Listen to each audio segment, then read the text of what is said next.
Irmão, irmã, a mensagem de hoje é uma continuação da nossa mensagem de domingo passado. Então assim, se você teve o privilégio de estar aqui, ouvir de Deus a mensagem do domingo passado, eu creio que talvez seja mais simples, mais gostoso, mais, caloroso o que a gente tem para te dizer hoje, o que Deus separou no nosso coração. Mas se você não teve essa oportunidade, você pode buscar nas nossas redes sociais a mensagem de domingo passado. Mas eu tenho que fazer um pequeno assim, um resumo do que a gente conversou.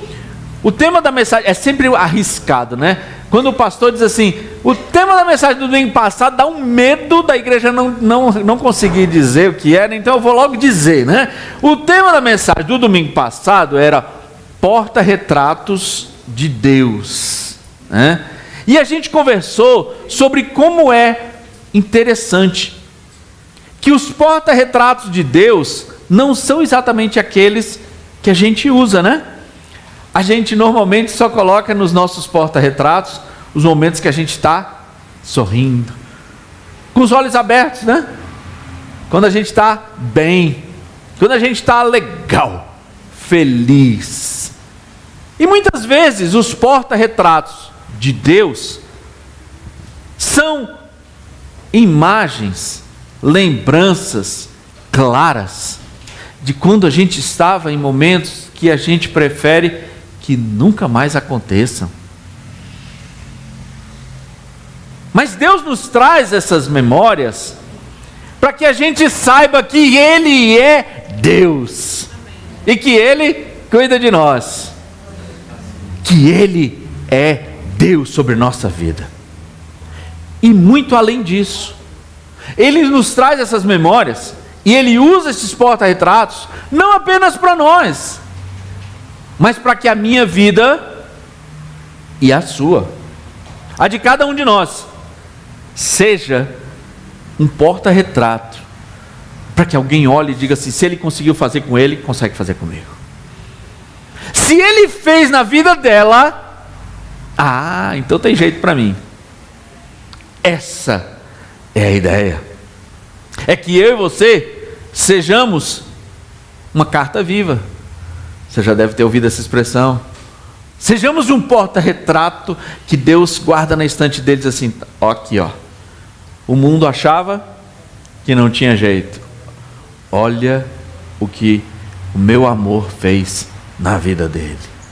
Olha só o que acontece quando eu ajo na vida de alguém e mostra para as pessoas. Deixa eu convidar você a abrir ou ligar a sua Bíblia novamente na carta de 1 a Timóteo.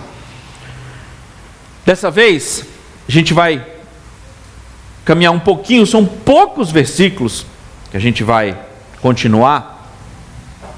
A gente até já leu esse trechinho no culto passado.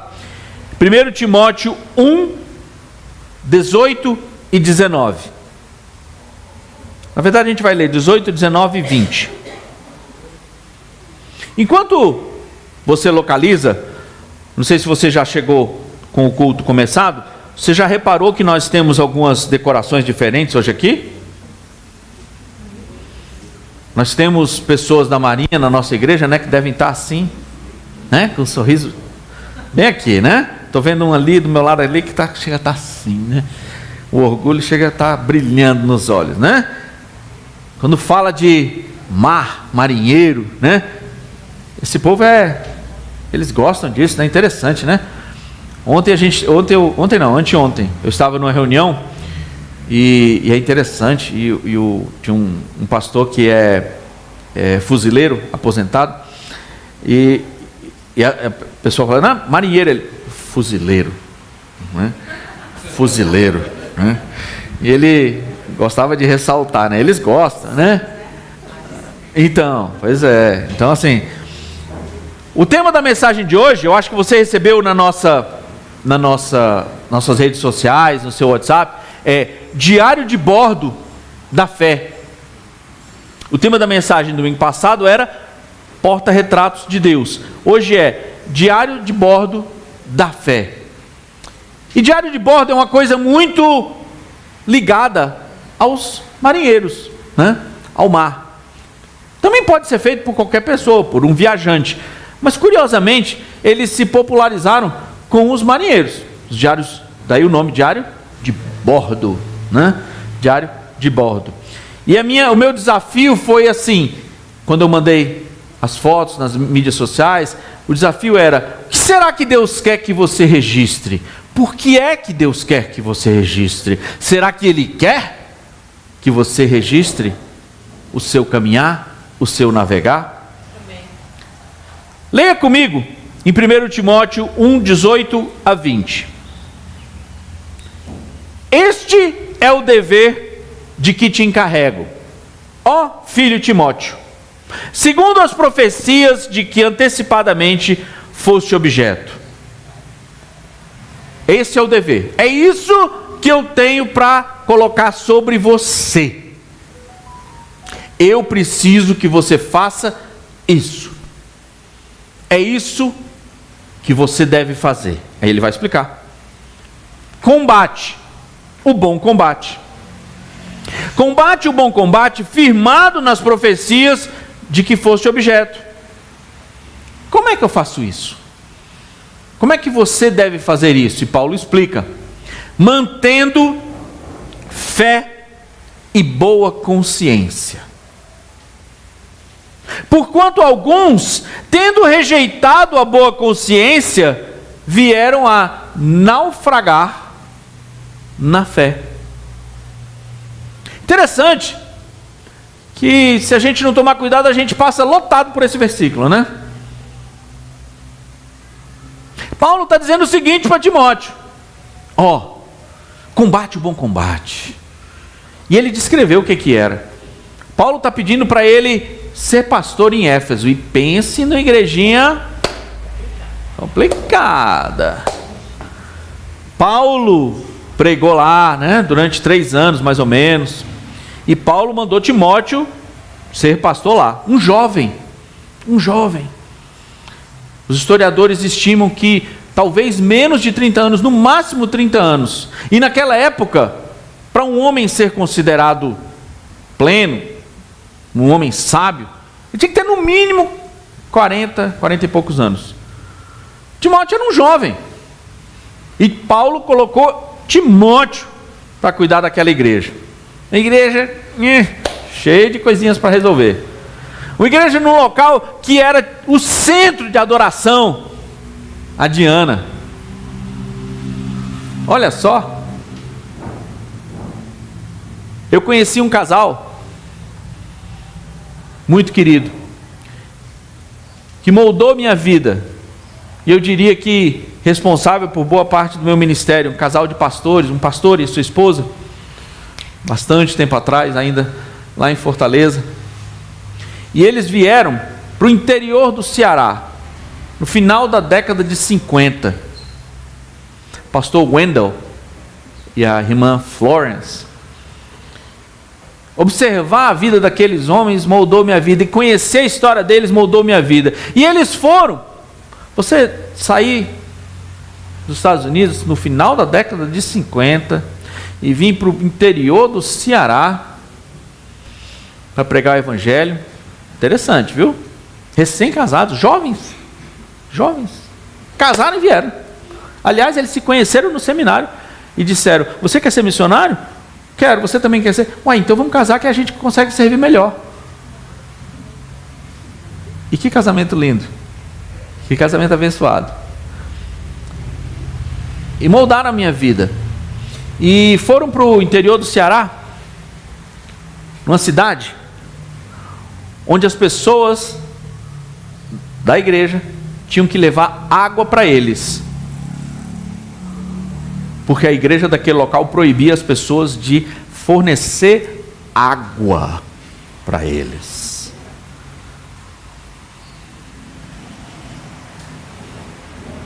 Comida, nem pensar.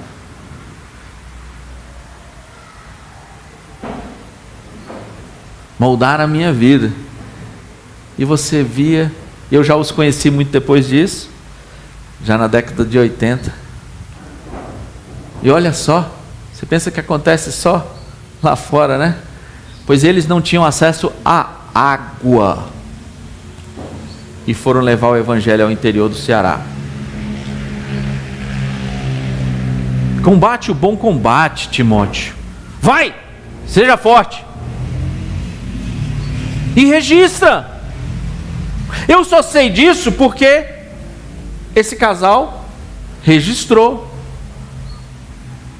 Eu sei da história, não só eu me arrisco a dizer milhares de pessoas agora, mais pessoas ainda. E Deus vai moldando a nossa vida através do registro do que Ele tem feito. E Deus cuidou, e Deus amparou, e Deus não deixou faltar nada. Que coisa impressionante. E a gente passa por esse versículo, ele diz assim: mantenha a fé e a boa consciência. E aí a nossa tradução do português, não estou aqui de forma nenhuma acusando o tradutor, mas essa expressão aqui, quando a gente diz boa consciência, parece que não é algo de Deus, né? Parece que é algo assim, meu, né? Consciência. Não, sou eu. Não. Sabe o que Paulo está querendo dizer para Timóteo? É que assim, mantenha a fé. E aí ele para, não fala sobre a fé. Aí diz assim, sabe por que eu estou te dizendo isso? Porque alguns rejeitaram a boa consciência e vieram a naufragar na fé. E o termo naufragar é lindíssimo. Cabe perfeitamente aqui. Porque navegar é uma coisa muito interessante. Hoje em dia que a gente tem GPS, hoje em dia que a gente tem navios com a motor, as coisas estão muito mais definidas. Mas quando esse termo foi usado, nós estamos falando de navegar sujeito aos ventos, às marés. Não se tinha GPS, não se tinha tanta informação. As pessoas utilizavam muitas vezes um astrolábio, por exemplo. Eu disse para Ana que eu ia utilizar a palavra astrolábio na mensagem, ela não acreditou, mas ela trouxe um astrolábio para nos mostrar. As pessoas tinham uma insegurança sobre o navegar, mas elas sabiam que queriam ir. Hoje em dia parece que a gente está tão cheio de mimimi que a gente só dá um passo se a gente tiver certeza do que é para fazer. Quando na verdade Deus já disse para mim e para você o que é para fazer. A palavra de Deus está recheada de momentos em que a gente sabe o que é para fazer, mas não, eu preciso ter certeza. E a gente esconde, e a gente é tão terrível, não sei vocês, mas e a gente se esconde, e esconde a nossa intenção, a nossa verdadeira intenção, que a gente diz assim, não, é porque eu preciso saber qual é a vontade de Deus, não, é porque eu sou covarde, medroso, e fico escondendo minha covardia e meu medo, querendo dizer, não, se Deus me disser o que é para fazer, eu vou. Deus já falou, rapaz, pare de história. Deus já disse que é para você viver e testemunhar, que a sua vida é para ser um porta-retrato de Deus do que Ele faz na tua vida. E pronto. Vai e navega. Mas não, a gente só quer se for algo sobrenatural. A gente só quer se tiver alguma coisa diferente. Deixa eu te falar. Deus quer que a gente, eu, você, igreja, povo de Deus, seja instrumento de Deus quando abre os olhos de manhã. Amém. Abrir os olhos de manhã, você é para ser instrumento de Deus. Se você morar sozinho, ainda assim é para você ser instrumento da vida de Deus. Ore. Já acorde e disse: Senhor, por quem é que o Senhor quer que eu interceda hoje? Pronto. Porque se você não morar sozinho, você pode ser instrumento da vida de Deus, do teu marido, da tua esposa, dos teus filhos, de quem mais você se relacionar. Porque Deus chama algumas pessoas para serem missionários no Nepal. Chama, glória a Deus que Ele chama. Mas Ele chama algumas pessoas para ser missionário no interior do Ceará. Ele chama algumas pessoas para ser missionário no Jardim Botânico. Ele chama algumas pessoas para ser missionário no Mangueiral. Ele chama algumas pessoas para ser missionário no Solar da Serra, no Solar de Brasília 1, 2 e 3, no Estâncias. Ele chama algumas pessoas para ser missionários onde você está. Alguns, por rejeitar a boa consciência, sabe o que é a boa consciência? É fazer o que precisa ser feito. É ter certeza que aquilo que você fez é o que era para ser feito. Porque alguns, quando pararam de se preocupar com o que era para ser feito, naufragaram na fé. Porque a fé e o viver só caminham juntos. Sem o viver, a fé naufraga. É isso que Paulo está dizendo para eles, para Timóteo e para mim. E ele está dando exemplo aqui, ele dá o exemplo de duas pessoas. E dentre esses se contam Himeneu e Alexandre, os quais entreguei a Satanás para serem castigados, a fim de não mais blasfemarem. Eita!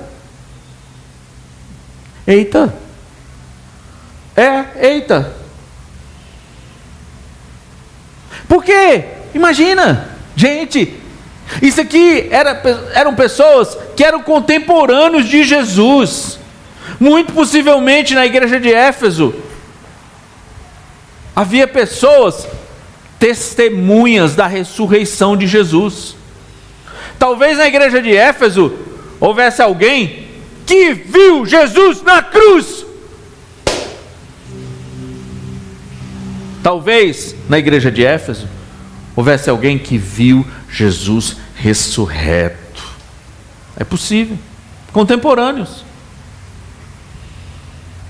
E como é que uma pessoa dessa se perde? Se perde do mesmo jeito que eu e você. Se a fé virar um troféu. Se a fé virar motivo de debate.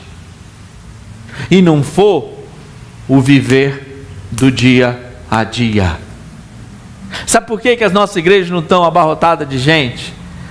Porque a gente fica falando da fé e vive muito pouco a boa consciência. O mundo já sabe. No Brasil, que é o nosso local, pergunte para o seu vizinho. Chega para o seu vizinho e diga: você acredita que Deus é Deus? Mais de 9 de cada 10 vão dizer: claro. Claro. Essa não é a questão. A questão é como é que faz para viver isso. Aí é que entra o porta-retrato de Deus. Aí é que entra você e diz assim: deixa eu te falar um negócio sobre a minha vida. Deixa eu te falar uma coisa que aconteceu comigo uma vez. Aí é que entra o porta-retrato de Deus. E aí é que entra o registro do diário de bordo. O diário de bordo da fé é aquilo que você fala.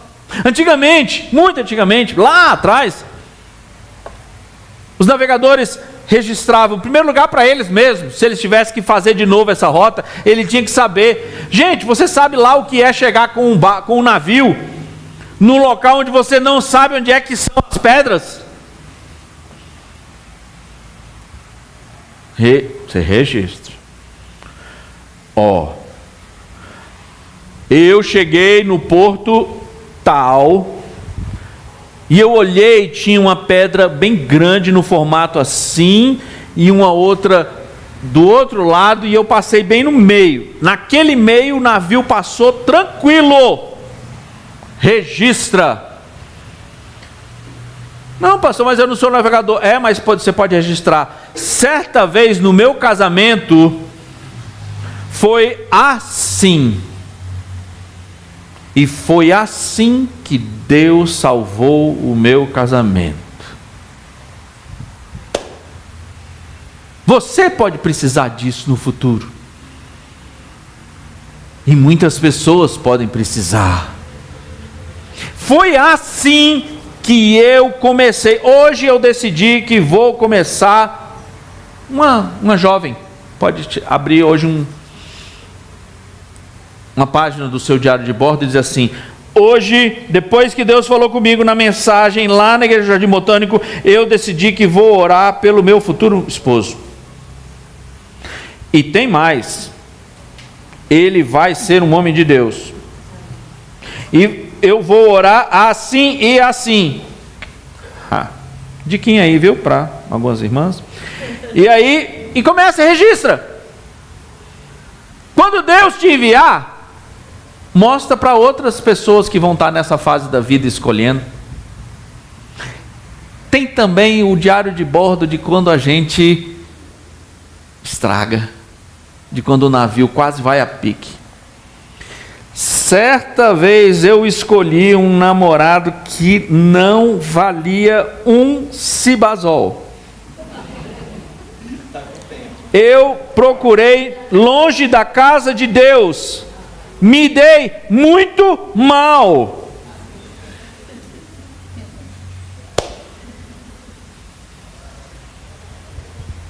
Diários de bordo.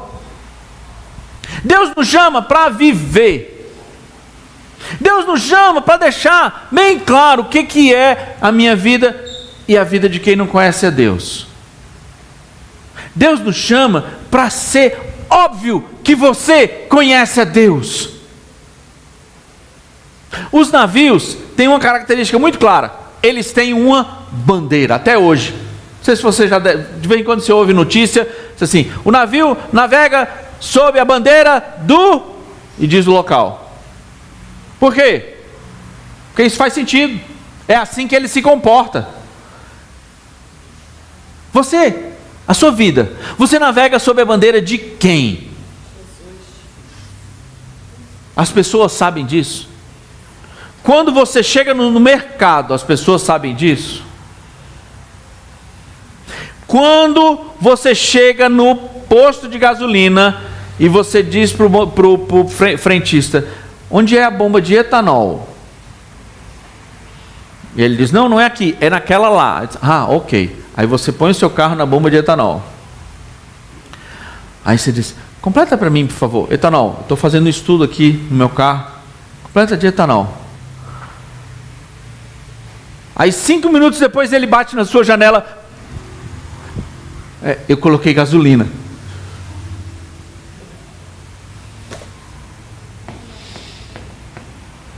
A sua bandeira é qual? Outra aconteceu comigo, eu estou contando o que aconteceu comigo.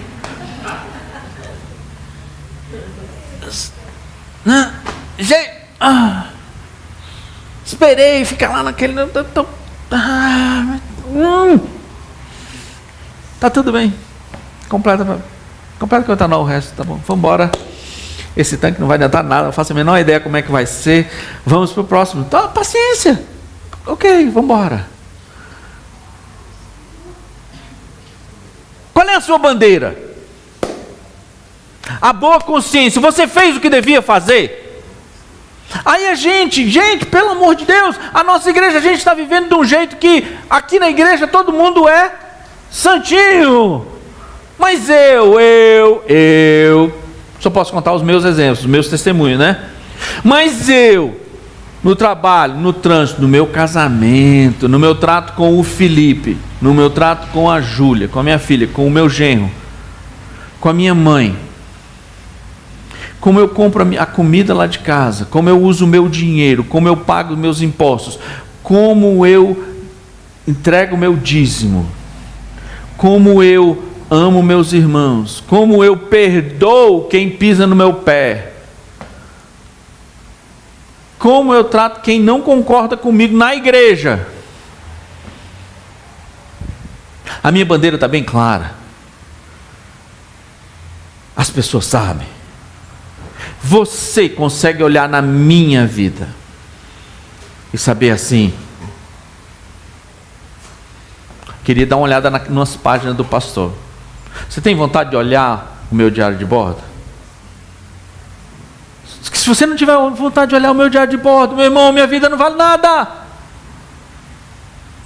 Se as pessoas não tiverem vontade de dar uma lida na página do seu diário de bordo, de quando você estava liso,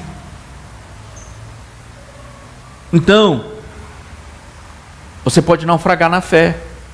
Você pode ter todos os conceitos certinhos da graça. Se você está aqui na nossa igreja, eu prego para vocês há 10 anos, irmão. Fala sério. Os conceitos já foi. O George, rapaz, tem muito pouca coisa que eu vou falar que Jorge não me ouviu falar. Ele já deve ter me ouvido falar umas 1000 horas.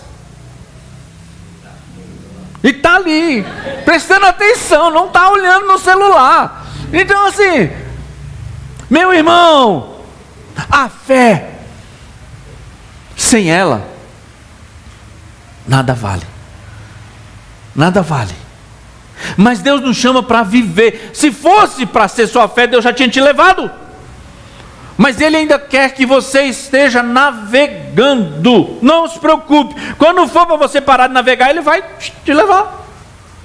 Tranquilo. Quando Ele me levar, acabou. Ok. Mas, por enquanto, vou ter que fazer igual a Dolly.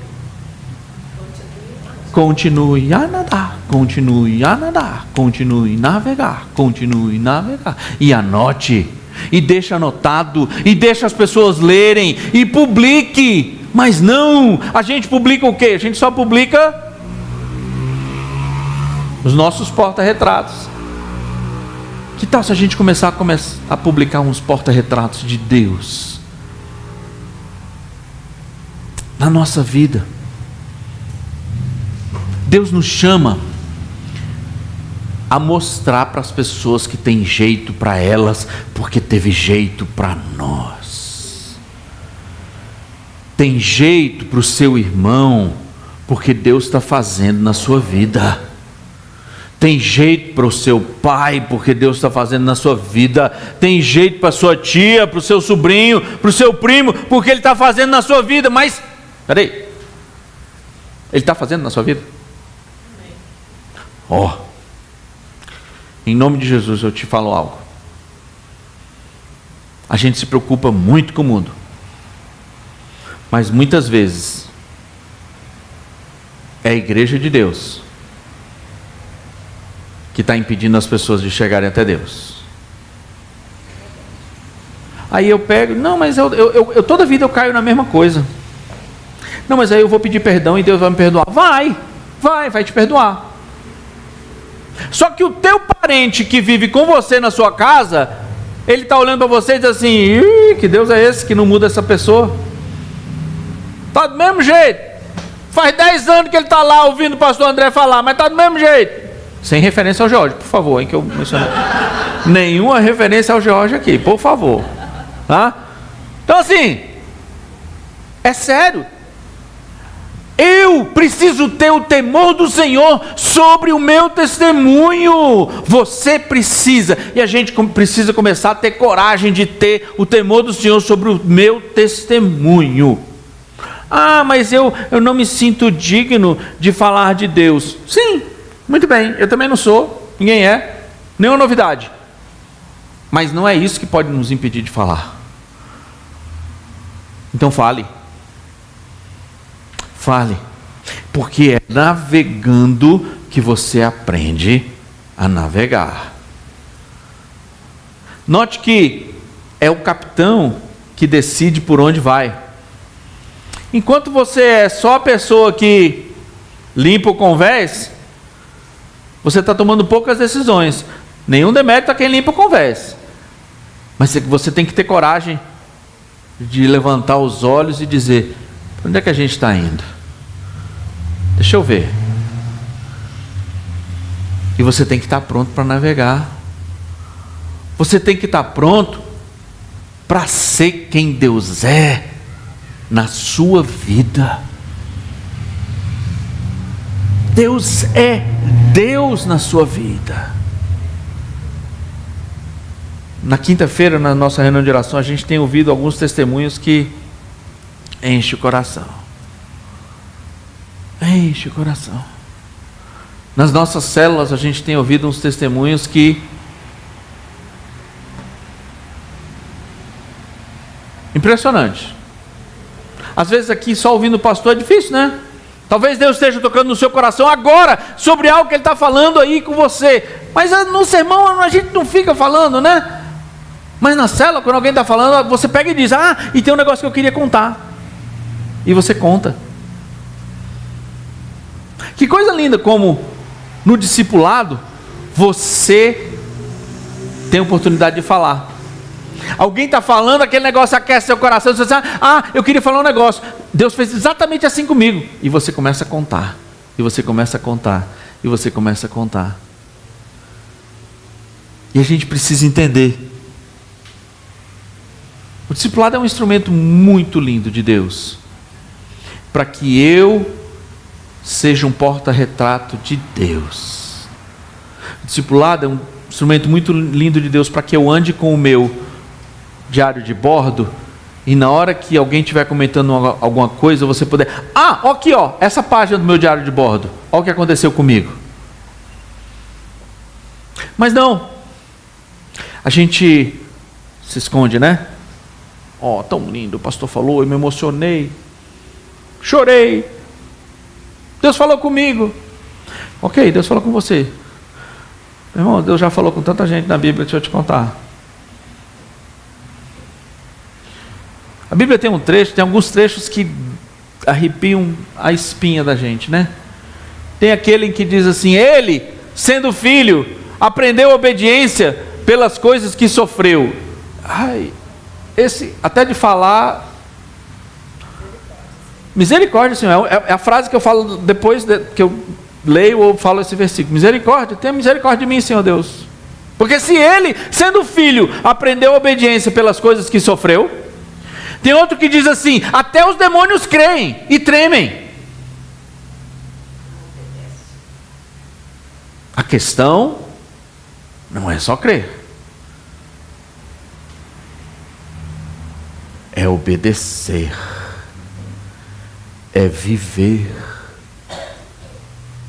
Tem outro em que Jesus declara claramente: Senhor, em teu nome nós fizemos isso e fizemos aquilo, e expulsamos demônios e tal, e tal, e tal, e tal, e tal. Nem te conheço. Ui.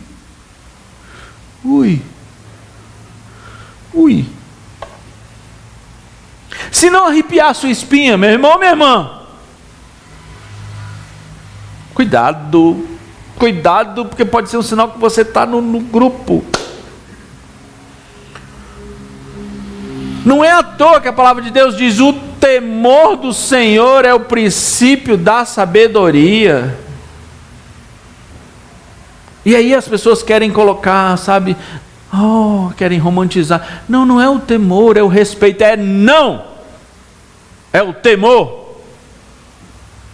É o temor do Senhor. É o temor que as pessoas tinham de tocar na arca. Que quem tocava, caía fulminado. Mas hoje em dia, não é bem assim. Me disseram que eu não preciso ir exatamente do jeito que Deus planejou a respeito da minha vida. Te disseram, foi? O temor do Senhor é o princípio da sabedoria. É lá que começa. É não fazendo o que você está em dúvida. Faz só o que você já sabe, mas faz. E Deus vai te mostrando. De um porto, vai para outro. Você vai aprender a dar uns nós. Vocês viram esses nós aqui? Tem uns nós. Vocês já viram? Eu estava estudando para a mensagem. Existe um estudo sobre a literatura dos diários de bordo. Interessante. E diz que, eu prometo que eu estou acabando, diz que um dos pontos do diário de bordo é que ele serve para manter a sanidade do comandante, da pessoa que o redige. Porque em muitos momentos a solidão de tomar as decisões é maior do que a pessoa pode suportar. E no diário ele consegue colocar até mesmo as suas dúvidas. Mas será que eu vou conseguir chegar? Coloque suas dúvidas no diário de bordo e veja Deus responder. Eu senti a presença de Deus em tal dia. O que estava acontecendo era isso, isso, isso. Nessa semana, foi uma semana em que, curiosamente, eu me dediquei à palavra. Inclusive, essa semana foi uma semana que eu não fiz isso. Quando a Cris se submeteu a todas aquelas cirurgias em 2012, a gente passou um tempo enorme. 6, 7 anos, é bastante tempo, experimentando o que ela podia comer e o que ela não podia comer. E era difícil, porque dependia até da hora do dia, da quantidade. Não era assim algo, se comer isso faz mal. Não, se comer isso, tal hora não faz mal. Se comer isso, essa hora não faz. Se comer isso nessa quantidade não faz. E foi um processo, a gente tinha que anotar. E era cansativo. Ela cansava, eu cansava. Muitas vezes a gente chorou a respeito disso. Que é uma coisa que estava indo super bem, de repente, pá! Você já começou a notar, fazer o seu diário daquilo que te afasta de Deus? Você está se sentindo longe de Deus? Faça um diário do que você fez semana passada. Experimenta. Não, mas a gente só faz. Não é mistério não. A gente fica com história, achando que tudo é mistério. Não é mistério não. Faça um relato do que você fez da semana. Você está se sentindo longe de Deus? Faça um relato. Um diário do que você, como foi a sua semana passada. Você vai ver. Você vai começar a notar qual é o hábito na sua vida, qual é o costume na sua vida, qual é a tradição na sua vida, o que é na sua vida que você precisa afastar, se você quiser a presença de Deus. Porque de Deus não se zomba. Ele não vai mudar. Se você quiser a presença dele, é você que tem que mudar. O que Deus falou está falado. Sinto muito se o mundo tem dito diferente para você. Não é assim que está na Bíblia. O meu Deus não muda, nem nunca mudará. Ele disse que era assim. É assim. Mas os tempos são outros. Meu Deus está acima do tempo. O teu também? É assim. Não, mas eu acho que eu posso servir a Deus fazendo isso aqui. Ele falou para não fazer? Você acha que pode servir a Deus fazendo o que ele disse para não fazer? Sinto muito, irmão. Não precisa de profecia, não precisa de nada não. Não, não pode. Não, não pode. Não, não é. Mas assim, pastor, se eu falar assim, a igreja vai esvaziar. De quê? Da presença de Deus? Acho que não. A presença de Deus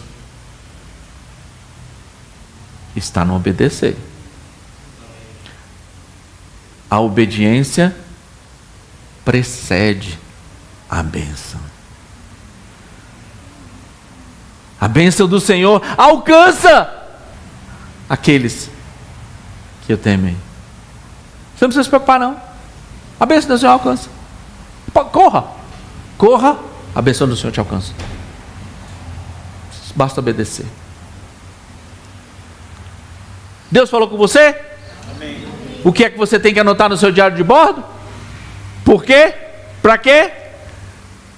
Assim como você, Deus já te ensinou que a sua vida precisa ser um porta-retrato de Deus, que a sua vida também tem um diário de bordo, onde você possa abrir e mostrar: eu também achava que dava para servir a Deus desobedecendo Ele. Deu ruim. Faz assim não, que vai ser ruim. Faz assim, não tem... irmão, sangue de Jesus. Não quero que você passe por aquilo que eu passei. Anda comigo. Dá a mão aqui. Nisso eu sei o caminho das pedras. Tem uns negócios que eu preciso... Mas isso aqui eu sei o caminho. Nesse porto eu sei atracar. Já naufraguei 3 vezes. Não naufrago mais. Nesse eu sei atracar. Me segue. Põe seu barco atrás de mim. E vem atrás de mim aqui. Confia. Vem. Discipulado é só isso. Discipulado é só isso. E naquela outra coisa. Isso aqui eu não sei. Vamos procurar alguém que saiba? Vamos. Acho que a Ana sabe. Vamos procurar a Ana. Acho que o Melo sabe. Vou procurar o Melo. E a gente anda. E aí, como igreja, a gente cresce, a gente caminha, a gente serve, a gente salva em nome de Jesus.